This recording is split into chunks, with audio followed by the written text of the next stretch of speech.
Bien, ahora vamos a enfocarnos en las hemorragias de la segunda mitad del embarazo. También tomamos en cuenta la referencia bibliográfica de obstetricia de Schwartz y algunos datos de UpToDate que nos van a ayudar a afianzar nuestros conocimientos. Entonces, dentro de las hemorragias de la segunda mitad del embarazo, vamos a empezar describiendo la placenta previa. Como vemos aquí, tenemos una placenta normalmente insertada en el fondo de la cavidad uterina. Entonces, esto sucede de forma normal. Sin embargo, puede haber alguna alteración en la cavidad uterina u otros factores que puedan hacer que esta placenta no esté en el fondo, sino que pueda insertarse en la mitad inferior de la cavidad uterina, más propiamente a nivel del segmento inferior del útero. Entonces, la placenta previa es el proceso que se caracteriza porque la placenta se inserta en el segmento inferior del útero y que al mismo tiempo la clínica se manifiesta a través de hemorragias. Este tipo de hemorragia puede ser desde leve hasta severo, dependiendo de las características de la inserción de la placenta. Entonces, la hemorragia está frecuente, es por eso que esta alteración se describe dentro del grupo de hemorragias de la segunda mitad del embarazo. Es frecuente que esté la hemorragia, sin embargo, puede existir un mínimo porcentaje, entre 20%, lo describe la literatura, que presente hemorragias que sean bastante escasas o bien que no existan hemorragias durante la presencia de placenta previa. Esto más que todo en casos en los cuales la placenta no está tan cercana al cervix uterino, sino más bien se encuentra en el segmento inferior, pero más lateralizada. Entonces, esta variación puede existir. También existe o es necesario describir la frecuencia de la placenta previa. Se describe de cada 200 a 300 embarazos existe una placenta previa. Es más frecuente en multíparas y también es frecuente en mujeres de más de 35 años y muy raro que se vean mujeres con embarazos en mujeres de 25 años de edad que tengan aunque sean multíparas, pero que es muy difícil que presenten placenta previa. Existe otros factores de riesgo que nos van a apuntar hacia este tipo de diagnóstico.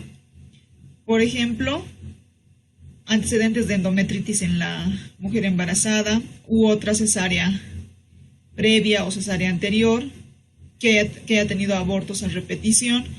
Entonces, también se describe de que los productos masculinos pueden tener cierta relación con la frecuencia de placenta previa. Y estos otros factores que ya los habíamos mencionado.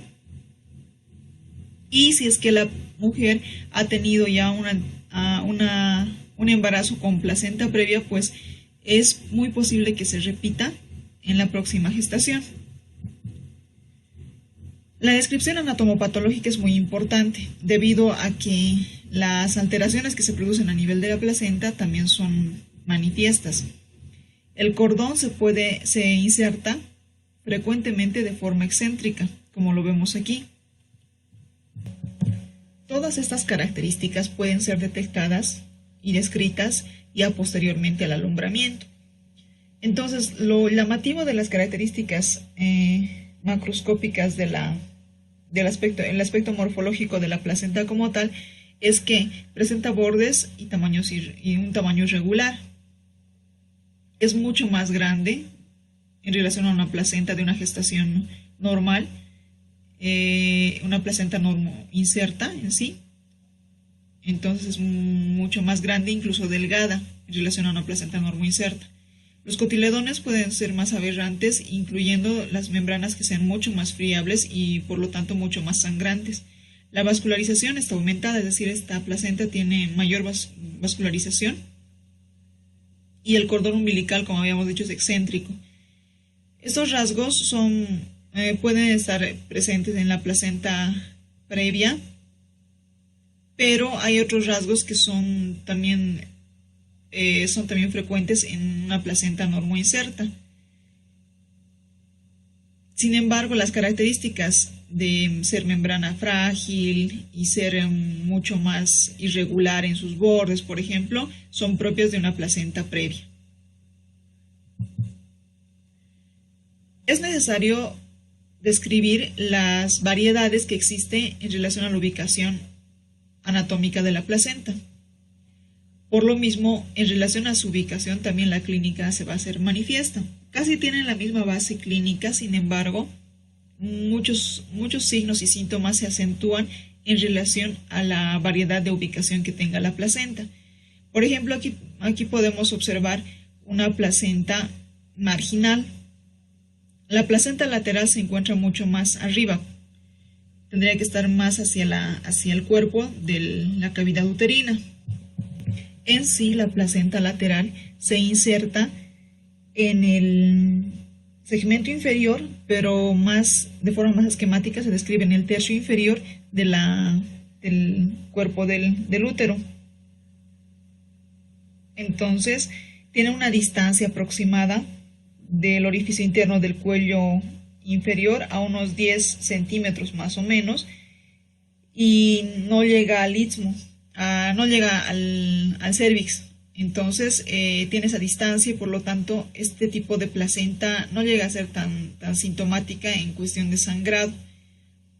El otro tipo es la placenta marginal. Entonces la placenta marginal es la que se encuentra cuando el reborde placentario está al margen del orificio cervical, como vemos acá, está prácticamente colindante al cérvix. Entonces la clínica puede ser mucho más manifiesta porque ya se encuentra cerca al cérvix uterino. Ya la placenta de otro tipo, que es la placenta previa parcial, esta prácticamente se encuentra ocupando una parte del cuello o del cérvix uterino. Entonces se encuentra mucho más, invadiendo un poco más el cérvix uterino en relación a la placenta marginal. Y si hablamos de una placenta previa oclusiva total, pues como su nombre lo indica, se extiende en todo el segmento inferior, ocluyendo de forma completa el orificio interno del cérvix uterino. Entonces, sobre toda esta área, es evidente de que cuando ocupa toda esta región, en el momento en que se produce el trabajo de parto, va a ser mucho más conflictivo debido a que no va a permitir la expulsión normal del producto. Entonces, tiene o incluye muchos más riesgos, mayor posibilidad de sangrado y todo aquello. Entonces, la variedad en cuestión de la ubicación de la placenta es importante. La placenta oclusiva total durante el embarazo puede, como indica aquí, puede tornarse oclusiva parcial, es decir, por las contracciones uterinas tener cierta retracción hacia la pared lateral y permitir el paso del producto. Sin embargo, no deja de ser riesgoso el hecho de tener un parto normal con la placenta previa que sea oclusiva a nivel del cérvix uterino.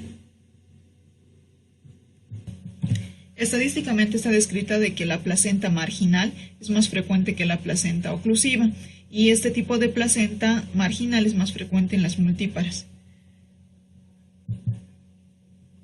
La etiología de la placenta previa existe diferentes teorías, es bastante variada en su descripción. En sí, esta inserción viciosa de la placenta, esta inserción anormal, puede deberse a diferentes causas. Dentro de ellas se describe la tardía aparición de la capacidad de fijación del trofoblasto, es decir, que la alteración está en la fijación del trofoblasto. Si esta fijación es muy temprana, incluso podrá anidarse a nivel de la trompa de falopio, pero si la fijación es muy tardía, entonces es ahí donde la anidación no se va a realizar en el fondo dentro de la cavidad uterina, sino se va a ir más hacia el segmento inferior. Entonces es una fijación tardía. La otra teoría es que es la capacidad de fijación del endometrio, que puede ser un endometrio con menor capacidad de fijación. Esto se produce más que todo en procesos inflamatorios previos o infecciosos como una endometritis, cuando ya la parte superior de la cavidad uterina, del endometrio como tal, ha sido afectada por una endometritis. Entonces el óvulo fecundado va a buscar una mejor zona para poder anidarse. Entonces, si las zonas superiores están comprometidas o han tenido alguna alteración previa, entonces la mejor opción será en el tercio inferior, cerca al segmento inferior. Y las otras son las alteraciones endometriales. Esta se produce cuando el endometrio ha tenido alguna alteración, es decir, no es un endometrio normal, sino es un endometrio patológico. Es decir, que las vellosidades que están destinadas a atrofiarse normalmente durante el proceso de desarrollo del embarazo no se van a atrofiar de forma regular, entonces van a constituir una placenta en la caduca refleja. Es decir, que al crecer el trofoblasto se acentuará sobre la caduca verdadera y por lo mismo la ubicación de la placenta va a ser totalmente irregular, es decir, una ubicación fuera del sitio normal. Tanto algunas alteraciones como una cesárea anterior o recurrencia en la aplicación de legrados uterinos o la multiparidad, por ejemplo, o que las gestantes sean añosas, o que haya la presencia de miomas uterinos, la endometritis que habíamos mencionado, y algún antecedente de placenta previa, también son factores que nos van a llevar a sospechar de una placenta previa en la gestación actual. Incluso, estos son factores uterinos, incluso pueden haber otros factores externos, como por ejemplo el tabaquismo, que lleguen a ser factores de riesgo, digamos, o sean factores que predispongan a la existencia de una placenta previa. En el caso de causas placentarias también están descritas el embarazo gemelar o la eritroblastosis fetal, el sexo masculino como habíamos mencionado, el tabaquismo como les decía y alguna otra toxicomanía que nos puede producir la implantación anómala de la placenta. Todas estas anteriores son teorías, por lo tanto, una explicación directa respecto a la alteración que se produce para esta implantación anormal no está al 100% establecida. Entonces, para el diagnóstico, para darnos cuenta de que esta gestación presenta una placenta previa, será necesario empezar por lo más básico como una anamnesis para verificar antecedentes de placenta previa en gestaciones anteriores, hábitos de tabaquismo o diagnóstico de miomas, etcétera, etcétera. Entonces todo aquello nos va también a dar una pauta para saber si es que este sangrado que se presenta en la segunda mitad del embarazo puede ser como tal una placenta previa. Entonces necesitamos empezar desde lo más básico, como habíamos dicho, la anamnesis, la articulación de la historia clínica e ir describiendo cada uno de los síntomas. El síntoma fundamental que se presenta durante la placenta, o sea, como manifestación principal de la placenta previa es la hemorragia. Entonces es bastante importante describir cuáles son las características de la sangre que se elimina. Esta sangre principalmente es líquida, es roja rutilante. Muy pocas veces va acompañada de restos o de coágulos. Es indolora, la eliminación de la sangre no produce dolor y se inicia frecuentemente en etapa de sueño, es decir, mientras la paciente estaba durmiendo, refiere de que manchó la cama y de que se despertó asustada. Por lo mismo, es que esas características nos ayudan a determinar qué tipo de hemorragia de la segunda mitad del embarazo es debido a que hay varias causas. Entonces hay que hacer también diagnósticos diferenciales, como habíamos dicho en las hemorragias de la primera mitad del embarazo. Este sangrado que presenta la paciente es intermitente. Entonces, aunque poco, puede seguir fluyendo todo el tiempo. Entonces la paciente refiere esas características. Este sangrado se produce porque durante el embarazo sabemos de que se tiene que formar el segmento inferior, que lo vemos acá. Es mucho más manifiesto su desarrollo en el último trimestre del embarazo. Entonces, como se está formando este segmento inferior, al formarse, llega a deslizar o a jalar las estructuras aledañas. Entonces, como la placenta está implantada a este nivel y el segmento inferior se está desarrollando más, es decir, se está desarrollando, está creciendo, por decirlo así, entonces va produciéndose una serie de alteraciones en los tejidos a este nivel, como ruptura de los vasos sanguíneos, ya que la placenta no puede acompañar a la par al desarrollo del segmento inferior. Entonces, la placenta se queda un poco suspendida para arriba, pero el segmento inferior sigue creciendo, se sigue desarrollando. Entonces, al desarrollarse, tracciona las diferentes estructuras y al mismo tiempo llega a destruir vasos, causando ese sangrado. Entonces, es por eso de que el sangrado es intermitente, ya que el desarrollo del segmento inferior también es continuo, es permanente. Entonces, el sangrado puede ser no abundante, pero sí puede ir de gota a gota manifestándose. Ahora, la ubicación anómala de la placenta prácticamente va a ser más que todo de la oclusiva, sea parcial o sea total, va a ser un impedimento para que el producto pueda hacer un descenso normal, un descenso fisiológico, e incluso de adoptar las posturas que normalmente realiza para preparación durante o para el trabajo de parto. Entonces va a evitar el encajamiento y incluso presenta o colabora esta placenta previa a que el producto adquiera presentaciones completamente diferentes a la normal, es decir, una presentación puede ser pelviana, por ejemplo, es decir, que no deja que la porción cefálica del producto llegue a acomodarse. Entonces, incluso puede producir una ruptura de las membranas de forma precoz. Puede llevar a presentarse un parto prematuro, por ejemplo, o incluso el cordón umbilical puede salir mucho más antes, una prosidencia del cordón umbilical. Entonces, en la atención de una placenta previa, la detección y la atención de la misma, pues tiene que ser oportuna y tiene que ser dirigida para poder evitar cualquier complicación tanto en la madre con hemorragias muy profusas o alteraciones en el producto que puedan incluso comprometer su vida.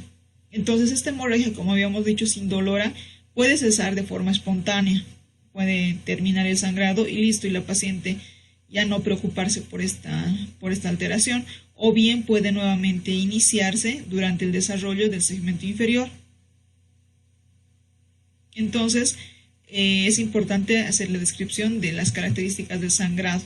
Otra característica importante es la aplicación del tacto vaginal. El tacto vaginal está proscrito, no debe realizarse, más aún si el trabajo de parto ya se ha desencadenado, si podemos evidenciar un sangrado bastante profuso. Entonces, es por eso de que lo ideal, si es que es necesario basarse en este examen, podrá ser la colocación de un espéculo para la visualización directa, no así el tacto como tal, ya que podemos arrastrar cotiledones y causar mayor sangrado. La exploración ecográfica, prácticamente el examen de oro, la que nos ayuda el examen que nos ayuda a llegar a un diagnóstico de certeza de la placenta previa. Entonces, cuando la placenta se ubica en la cara posterior, por ejemplo, se puede presentar un fenómeno llamado sombra acústica. Entonces, habrá que mover el polo cefálico, o hacer un rechazo de uno de los polos del producto para poder visualizar bien a qué nivel se encuentra la placenta. Entonces, es por eso que los controles con ecografía durante la gestación también son importantes. Entonces, la ubicación de la placenta puede variar entre la semana 34 hasta el final, hasta la 37, ya que existe el famoso fenómeno de migración placentaria, es decir, de lo que se encontraba, por ejemplo, a nivel lateral, puede incluso migrar hasta nivel del segmento inferior, tornándose de una placenta previa lateral a una placenta previa oclusiva. Entonces, los controles ecográficos en el último trimestre son importantes. Bueno, entonces va a ser muy importante colocar a este tipo de hemorragia dentro de un listado para hacer diagnósticos diferenciales. Lo primero que debemos excluir son las hemorragias que se presentan de origen ginecológico, es decir, hacer un examen principalmente con especuloscopía, utilizando el especuloscopio para poder visualizar cuál es la característica del cervix uterino y verificar si es que puede ser un cuadro cancerígeno, eso obviamente haciendo la toma de muestra y todo aquello, ¿no? Dependiendo a lo que se encuentre la visualización directa. La rotura de las varices vaginales puede también ser otra causa de sangrado, entonces tiene que ser descartado. Y si es que el cuadro gravídico puede también entrar dentro del listado del cuadro gravídico, el desprendimiento de placenta normoinserta, que sería la más allegada dentro de este listado. Pero en este caso, cuando existe un desprendimiento de placenta normoinserta, este tipo de alteración presenta características diferentes en cuestión, por ejemplo, del sangrado. Entonces llega a presentarse un sangrado acompañado de dolor. El sangrado llega a ser mucho más oscuro, incluso con coágulos. El útero se torna bastante duro, o sea, de una consistencia leñosa. Entonces, las características del desprendimiento son diferentes. Ahora puede también describirse la rotura del seno circular. Entonces, como vemos, si hablamos de las de origen ginecológico, entran estas dos primeras. Y a las de origen obstétrico está el desprendimiento prematuro de placenta normoinserta, que es la más frecuente para poder hacer la correlación. Sin embargo, la clínica es la que va a mandar y la que nos va a guiar. Ahora, cuando ya hemos llegado al diagnóstico de que sí es una placenta previa a través de nuestro examen clínico ecográfico, entonces es importante hacer un tratamiento del mismo. El pronóstico es muy variable dependiendo del tipo de placenta previa que esté presente. Ahora, si la hemorragia no es muy importante, si es una hemorragia escasa, gota a gota, y la edad gestacional es menos de 36 semanas, entonces debemos verificar bien cuál es la madurez pulmonar del producto. Si es que la madurez está ya óptima, entonces podemos proceder a una conducta quirúrgica. Sin embargo, si la madurez pulmonar aún es deficiente, por ejemplo, en una gestación de 30 semanas, por ejemplo, entonces será necesario proceder primero a hacer el tratamiento o hacer la conducta dirigida hacia a mejorar o a adelantar o acelerar la maduración pulmonar y posteriormente proceder a la conducta quirúrgica. Mientras tanto, si es que vamos a realizar esta maduración pulmonar, el reposo absoluto de la paciente es importante. No tiene que realizar esfuerzos, caminatas prolongadas o subir escaleras. Entonces, el reposo absoluto, además del control de la hemorragia, debe ser permanente.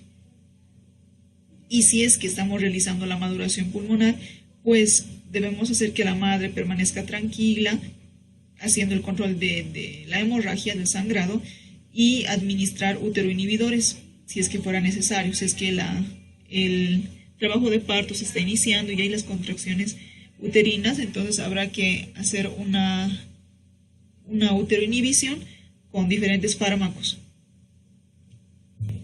Dentro de ellos, por ejemplo, la indometacina, otros fármacos que habíamos descrito como la ritodrina, o fármacos que se describieron en el tema de amenaza de parto prematuro. Entonces habrá que hacer todo ese tratamiento, toda esa secuencia que se indica en ese tema para poder controlar el inicio del trabajo de parto hasta tener una adecuada maduración pulmonar y a la par controlar la estabilidad materna haciendo vigilancia del sangrado.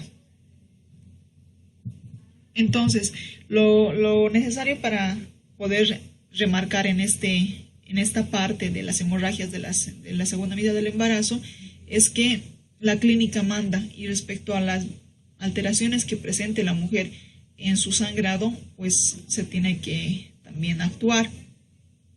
Muchos otros describen la amniotomía como un procedimiento que tiene efecto hemostático, es decir, que la salida de líquido permite el apoyo de la presentación para esto sobre la parte inferior de la placenta. Entonces esto va a ayudar aparentemente para disminuir el riesgo de sangrado.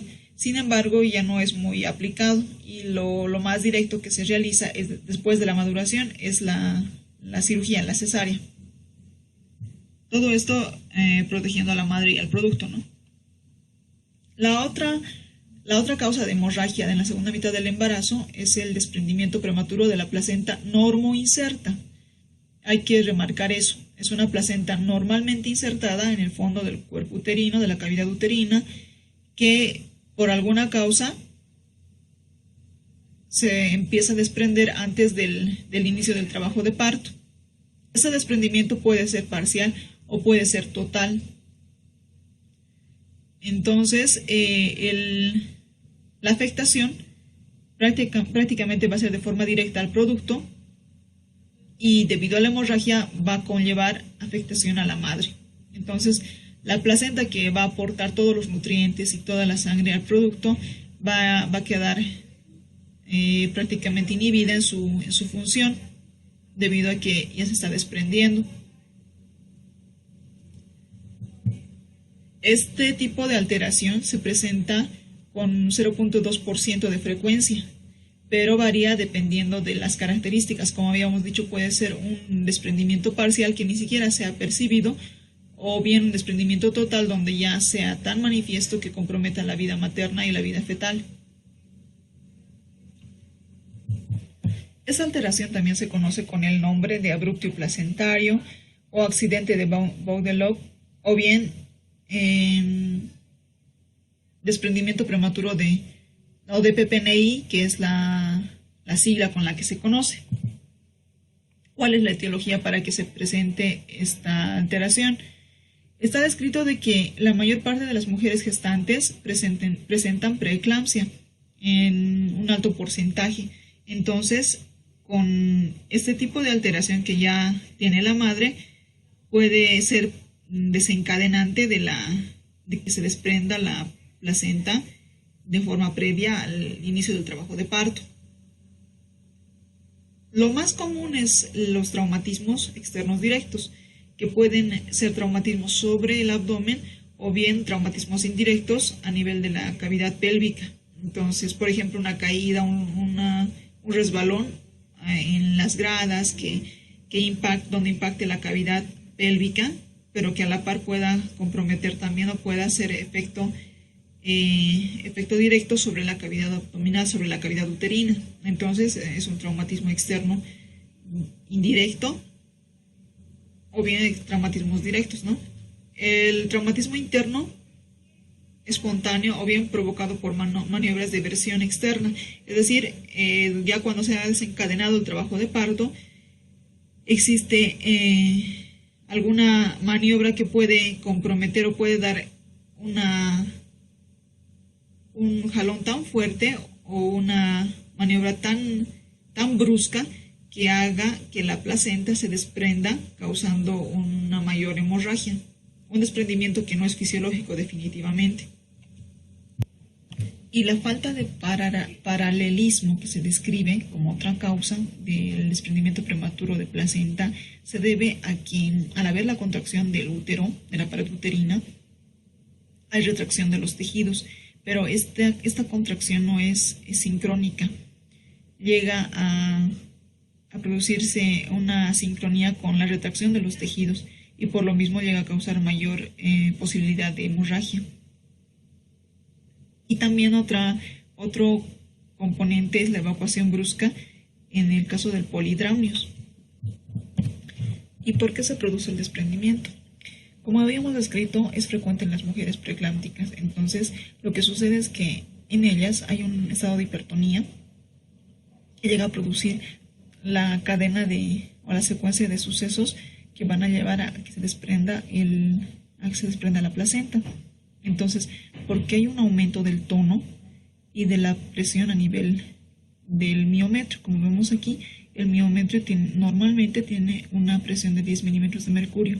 Ya con el estado preeclámptico puede subir la presión hasta unos 80 milímetros de mercurio.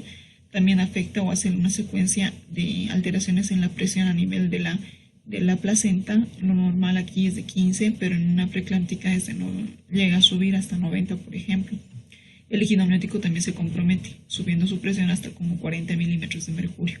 Entonces, todo este cambio de presiones llega a producir que se inicie el desprendimiento de la placenta antes del trabajo de parto. El miometrio llega a comprimir los vasos que lo atraviesan, como vemos aquí.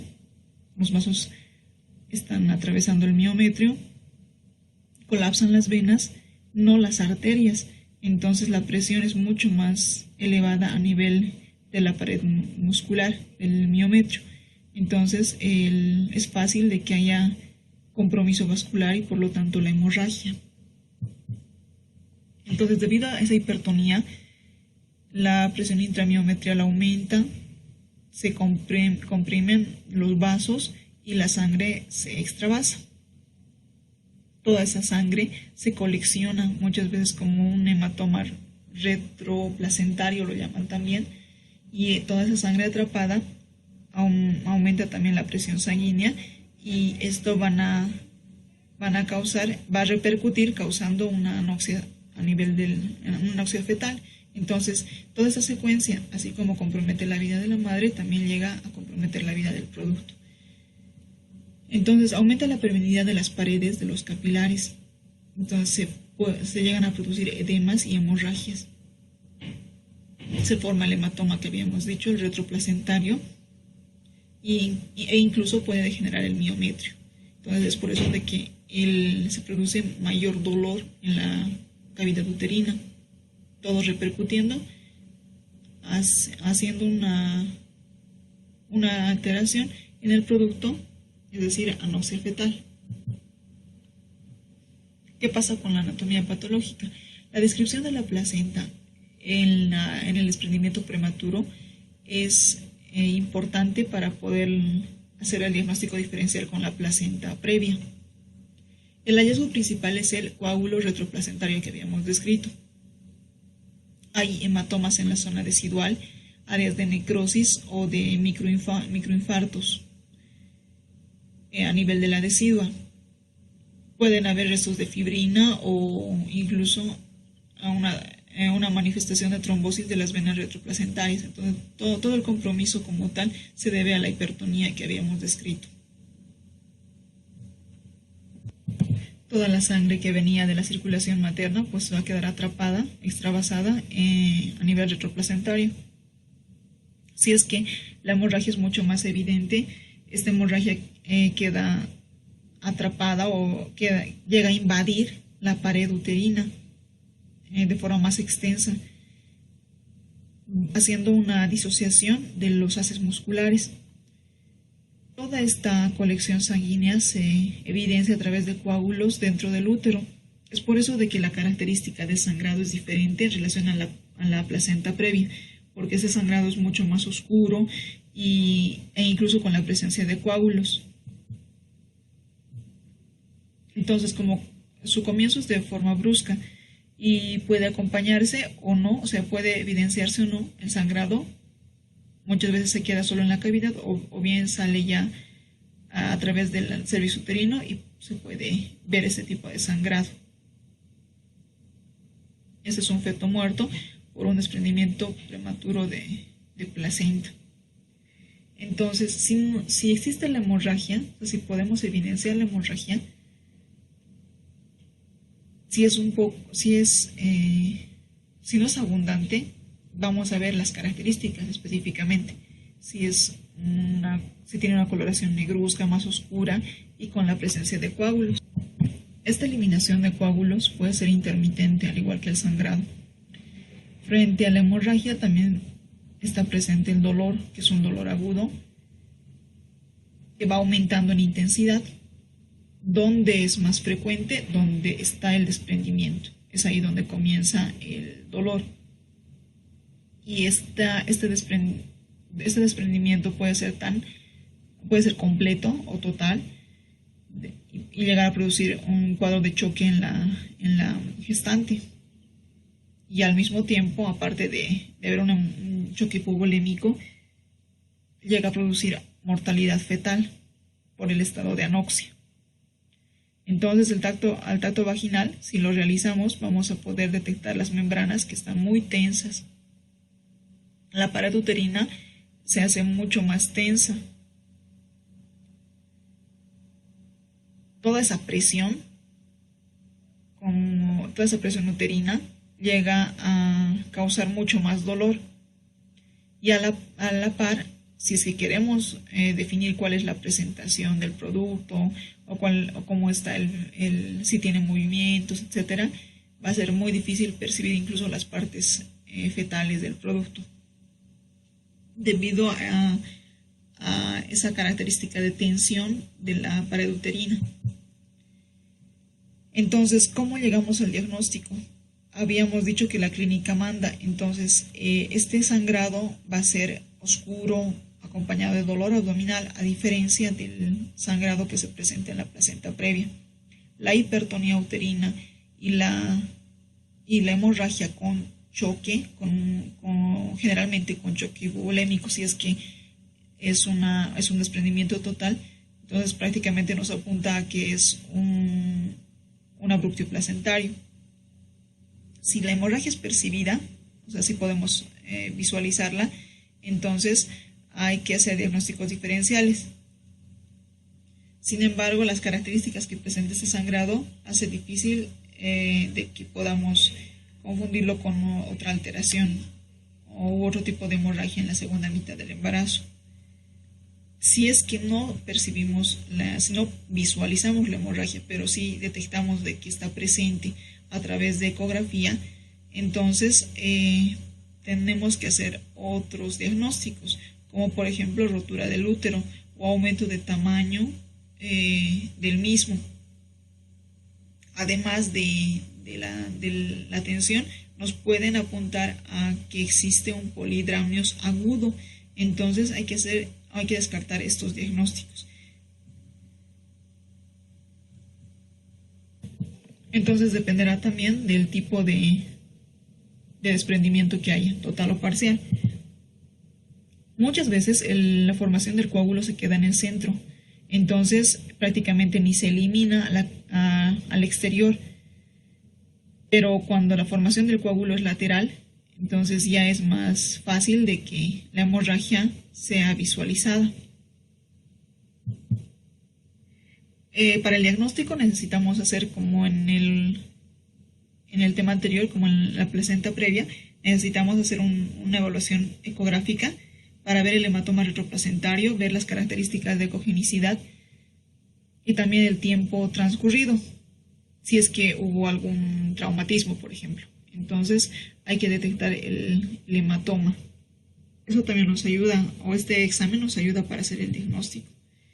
Si el desprendimiento es poco extenso, es decir, se visualiza un pequeño coágulo y no hay sangrado y el dolor es muy leve, entonces el embarazo puede continuar, pero hay que hacer vigilancia respecto al desarrollo del producto, a la maduración fetal, pulmonar fetal y al estado hemodinámico de la paciente, de la madre.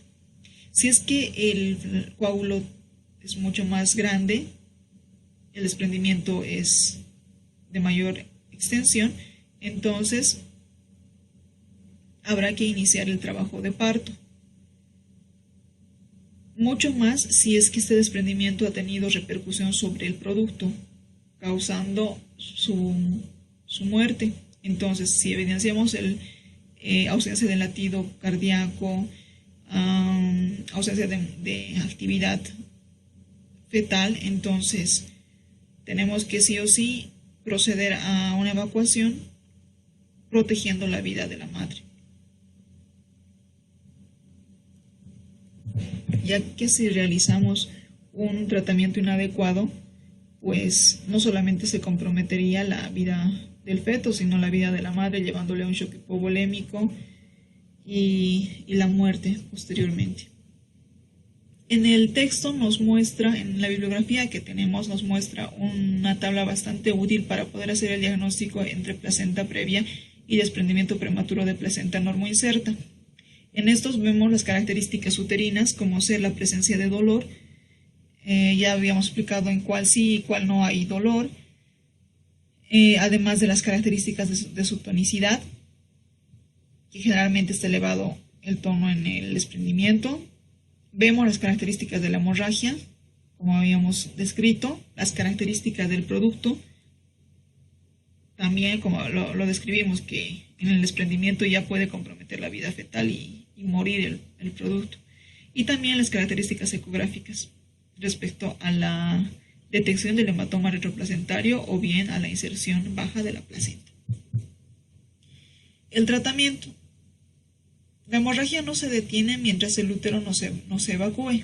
Entonces hay que hacer la intervención de forma urgente para extraer el producto. Entonces muchas veces es necesario hacer el parto por vía vaginal, aunque el feto esté muerto, más que todo protegiendo la vida de la madre.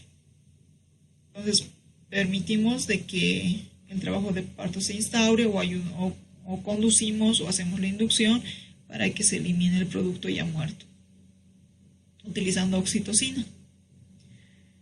La perfusión de oxitocina es importante, eso nos ayuda a cortar tiempos también. Y en caso de que no se pueda realizar esto debido al compromiso de la madre, al compromiso hemodinámico o un choque hemorrágico, entonces la operación cesárea será la indicada. Si la mujer embarazada está mucho más, con mucha mayor alteración, entonces hay que recurrir a este procedimiento quirúrgico. Más aún, si el producto está vivo, entonces para proteger tanto a madre como a feto, hay que actuar de forma urgente. También está descrito que se realiza la cesárea si es que la inducción del parto se prolonga o bien la inducción fracasó. Entonces, es necesario establecer con precisión el estado de la fibra uterina, verificar que hay una buena contracción posterior a la extracción del producto y de la placenta, ya que si se presenta atonía uterina, pues vamos a tener que actuar de forma emergente realizando la histerectomía para evitar mayor sangrado.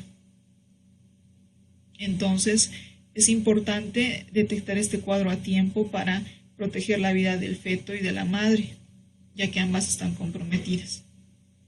Esto, más que todo, describiendo el desprendimiento prematuro de placenta normoinserta. Entonces, dentro de estas dos entidades es necesario diferenciar, saber bien la clínica y conocer en forma global cuáles son las causas de hemorragia durante la gestación.